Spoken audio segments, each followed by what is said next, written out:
किस श्राप के कारण स्त्रियां बनाती हैं गैर मर्दों से संबंध। नमस्कार दोस्तों, जय श्री कृष्ण, राधे राधे। दोस्तों, वीडियो शुरू करने से पहले जल्दी से चैनल को सब्सक्राइब कर ले, हमारे यूट्यूब चैनल शास्त्र सनातन ज्ञान को, ताकि हमारी आने वाली वीडियो आप तक जल्द से जल्द पहुंच सके। दोस्तों, सच्ची श्रद्धा से कमेंट्स में जरूर लिखें हर हर महादेव, राधे राधे। प्रिय दोस्तों, आज आप इस कहानी में जानेंगे कि स्त्रियां किस श्राप के कारण पर पुरुषों के साथ शारीरिक संबंध बनाती है और वो अपनी काम वासना पर काबू क्यों नहीं कर पाती है।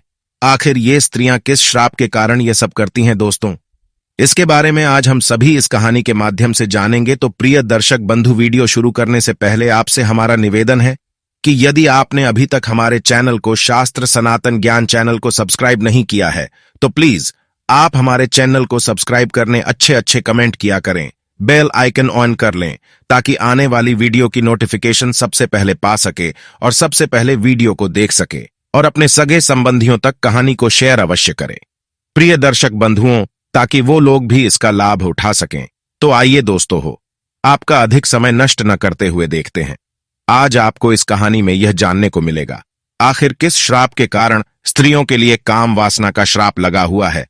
प्रिय दर्शक बंधु, आज की हमारी कहानी बहुत ही ज्ञानवर्धक और रोचक है, इसलिए आप सभी दर्शकों से मैं यह निवेदन करता हूं कि प्रिय मित्रों, वीडियो को पूरी अंत तक अवश्य देखें। तो आइए प्रिय दर्शक बंधु को देखते हैं कि स्त्रियों के अंदर के श्राप के कारण काम वासना की भूख जागृत हुई थी और किस श्राप के कारण देवराज इंद्र के शरीर पर 1000 दुनिया बन गई थी। प्रिय दोस्तों बंधुओं, आज हम इस कहानी में आपको विस्तार रूप से यही समझाने वाले हैं। प्रिय दोस्तों, प्राचीन काल की बात है। देवराज इंद्र अपने घोड़े पर सवार होकर वन भ्रमण के लिए निकलते हैं, अर्थात जंगल में घूमने के लिए निकलते हैं। और जैसे ही देवराज इंद्र अपने घोड़े को लेकर घूम रहे होते हैं, तो उन्हें उस वन के अंदर एक कुतिया दिखाई देती है। और जब वह ध्यान से देखते हैं तो उस कुतिया के अंदर एक बहुत ही सुंदर स्त्री दिखाई देती है। और प्रिय दोस्तों, जैसे ही उन देवराज इंद्र को वो सुंदर स्त्री दिखाई पड़ती है, तो देवराज इंद्र उस सुंदर स्त्री को देखकर मंत्रमुग्ध हो जाते हैं और मन ही मन उससे प्रेम कर बैठते हैं। दोस्तों, उस सुंदर स्त्री को देखकर देवराज इंद्र इस कदर उसके प्यार में खो जाते हैं कि वह अपना धर्म भी भूल जाते हैं और उसे जी जान से प्रेम करने लगते हैं। प्रिय दर्शक बंधुक, उस समय देवराज इंद्र को यह ज्ञात नहीं था कि जिस स्त्री से प्रेम कर रहे हैं कि वह स्त्री महान थे, जो श्री गौतम ऋषि की पत्नी है। प्रिय दर्शक बंधु, उस दिन तो देवराज इंद्र गौतम ऋषि की पत्नी को दूर से ही देखकर चले जाते ही, परंतु इंद्रलोक में पहुंचने के बाद देवराज इंद्र का मन बेचैन हो जाता है और हर समय उसी स्त्री के बारे में सोचने लगते हैं जिसको उन्होंने उस जंगल में देखा था। जैसे तैसे करके देवराज इंद्र वो रात्रि तो काट लेते हैं, लेकिन सुबह होते ही फिर से अपने घोड़े पर सवार होते हैं और उसी जंगल की ओर निकल पड़ते और चलते चलते उसी कुटिया के पास पहुंच जाते हैं जहां वो एक दिन पहले आई थी। और उस कुतिया के पास पहुंचकर गौतम ऋषि की पत्नी अहिल्या को जी भरकर निहारने लगते हैं। लेकिन प्रिय दर्शक बंधुओं, इस बात का पता न तो गौतम ऋषि की पत्नी अहिल्या को होता है और न ही गौतम ऋषि को होता है कि देवराज इंद्र उन्हें छुप छुप कर देख रहे हैं। प्रिय दर्शक बंधुओं, गौतम ऋषि की गिनती महान सियों में आती है। यह बहुत ही महान तेजस्वी संत थे। यह अपने धर्म और कर्म का पालन करते हुए अपना जीवन निर्वाह कर रहे थे। प्रातः ब्रह्मा मुहूर्त में उठते और प्रत्येक दिन गंगा स्नान के लिए जाया करते थे और उसके बाद भगवान की भक्ति में लीन हो जाया करते थे। प्रिय मित्रों, देवराज इंद्र ने यह सारी गतिविधि छुप छुप कर देख ली थी, इसलिए उन्होंने इसी बात का लाभ उठाया था। दोस्तों, अब तो देवराज इंद्र गौतम ऋषि की पत्नी अहिल्या के प्यार में इस कदर दीवाने हो गए थे, उनका मन इंद्रलोक में बिल्कुल भी नहीं लगता था। अब तो वह प्रतिदिन उस कुतिया के आसपास आते और छुप छुप कर गौतम ऋषि की पत्नी अहिल्या को निहारते रहते और वो अपने मन में विचार करने लगे कि आखिर इस स्त्री को मैं किस प्रकार प्राप्त करूं जो कि मैं इसके साथ शारीरिक संबंध बना सकूं। प्रिय दर्शक बंधु, एक दिन देवराज इंद्र से मिलने की चाह लिए चंद्रमा के पास पहुंचते हैं और चंद्रमा से कहते हैं कि है चंद्रमा, आप हमारी मदद करो। तभी चंद्रमा कहता है, देवराज इंद्र, मुझे आपकी किस कार्य में मदद करनी है। प्रिय मित्रों, तभी देवराज इंद्र चंद्रमा से कहते हैं, आपको मेरा एक कार्य करना होगा। चंद्रमा कहता है, बताइए प्रभु, क्या करना है। तो देवराज इंद्र चंद्रमा को बताते हैं कि देखो चंद्रमा, मुझे एक स्त्री बहुत ही पसंद आ गई है और उसके साथ मुझे छल करना है। उसके साथ छल करने में आपको मेरी मदद करनी है। तभी चंद्रमा कहता है, देवराज इंद्र, मुझे बताइए करना क्या है। तो देवराज इंद्र चंद्रमा से कहते हैं, तो मेरे साथ पृथ्वी लोक पर चलो और एक मुर्गे का रूप धारण करो। तो मुर्गा बनकर मध्य रात्रि में बाम लगा देना, और जैसे ही तुम अर्धरात्रि में बांध लगाओगे और तुम्हारी आवाज को सुनते ही गौतम ऋषि जाग जाएंगे। वह समझेंगे कि आप सुबह हो चुकी है और वो गंगा स्नान को चले जाएंगे।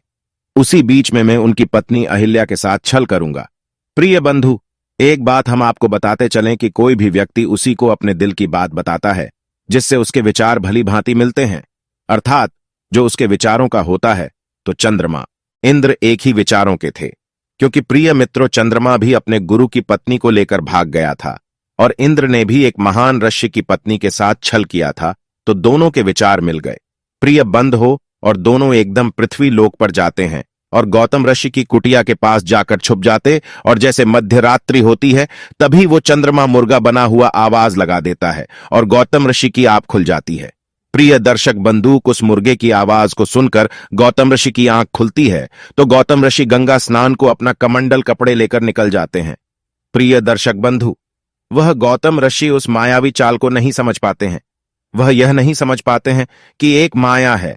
अप्रिय दर्शक बंधुओं, वह गौतम ऋषि जूते सवेरे को देखकर गंगा स्नान को चले जाते और उसी समय प्रिय मित्रों देवराज इंद्र गौतम ऋषि का बेस बनाते हैं और अहिल्या से छल करने के लिए उनकी कुटिया में घुस जाते हैं और अहिल्या के पास जाकर मीठी मीठी प्रेम भरी बातें करने लगती और बातें करते करते देवराज इंद्र अहिल्या को अपनी बाहों में जकड़ लेते। और प्रिय मित्रों, उधर क्या होता है, जब गौतम ऋषि गंगा किनारे गंगा स्नान को पहुंचते हैं तो उस समय न तो उन्हें किसी पशु पक्षी व अन्य जीव की आवाज सुनाई देती है और न ही कोई गंगा स्नान करते हुए दिखाई देता है, अर्थात उन्हें किसी भी प्रकार की कोई भी हलचल दिखाई नहीं देती है।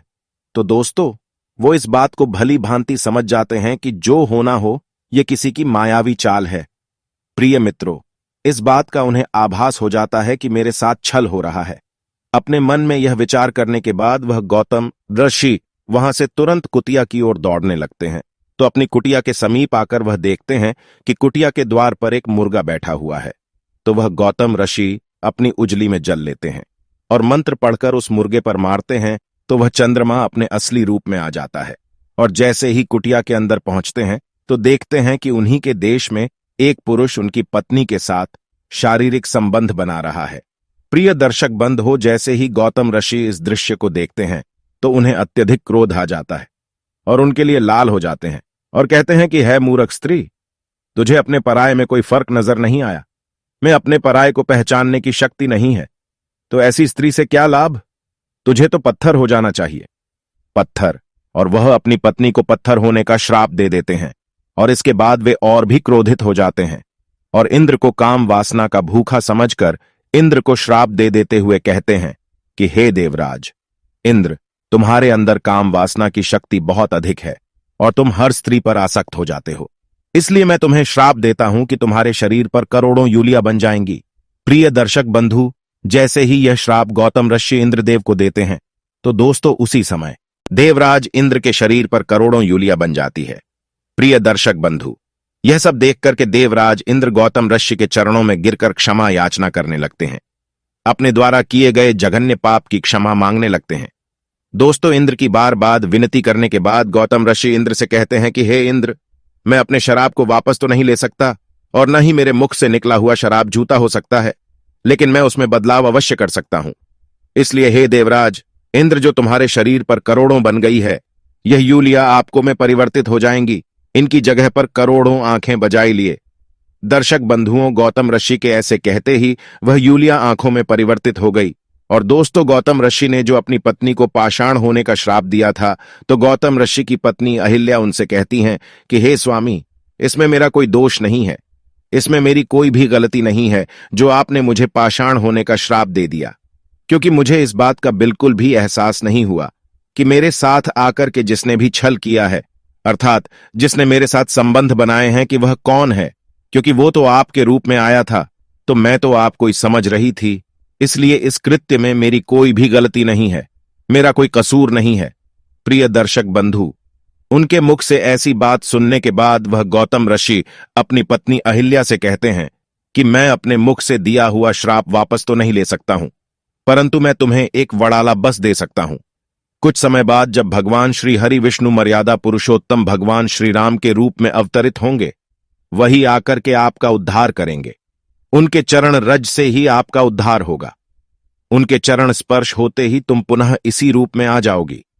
प्रिय दर्शक बंधुओं, इस प्रकार से काफी समय व्यतीत हो जाता है और भगवान श्री हरि विष्णु मर्यादा पुरुषोत्तम श्री राम के रूप में अवतरित होते हैं और अवतरित होने के बाद अपने गुरु के साथ उसी स्थान पर पहुंचते हैं जहां की गौतम ऋषि की पत्नी अहिल्या पत्थर की शिला बनी हुई पड़ी थी। तो वो अपने गुरु से पूछते हैं कि हे गुरुदेव, यह पत्थर नुमा स्त्री कौन है? तो उनके गुरु उन्हें बताते हुए कहते हैं कि है बेटा, रहा यह गौतम ऋषि की पत्नी अहिल्या है और वर्षों से आपकी प्रतीक्षा कर रही है कि आप यहां आए और का उद्धार करे। तभी मर्यादा पुरुषोत्तम भगवान श्री राम अपने उस इलाज से छुड़ाते हैं और वह चिल्ला एक स्त्री के रूप में परिवर्तित हो जाती है, अर्थात अहिल्या का उद्धार हो जाता है। तो प्रिय दर्शक बंधुओं, यदि आज की हमारी छोटी सी कहानी, यदि आपको कहानी पसंद आई हो तो वीडियो को लाइक करें। आशा है कि आज की इस जानकारी से आपको बहुत ज्यादा प्रभाव पड़ेगा। दोस्तों, आज के लिए बस इतना ही, मिलते हैं अगले वीडियो में। धन्यवाद। आपका दिन शुभ हो।